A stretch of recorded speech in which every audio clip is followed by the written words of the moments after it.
মেয়ে আছে, এটা ট্রান্সফার করেছে বাঙ্গুর হসপিটাল।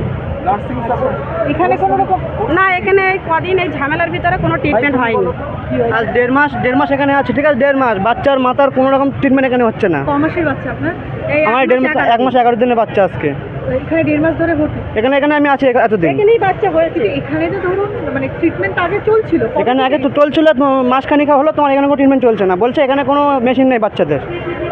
এই নাকি এই গন্ডগোলের জন্য আপনারা ছুটি নিয়ে বাড়ি যাচ্ছে, আমার কিছু করার নেই। এখানে কোনো ট্রিটমেন্ট হচ্ছে, ওখানে ছুটি দিয়ে দিচ্ছে। যখন গন্ডগোলটা হয়েছিল তখন আপনারা কোথায় ছিলেন? এখানেই ছিলাম, মারাত্মক অবস্থা ছিল এখানে। কি অবস্থা ছিল?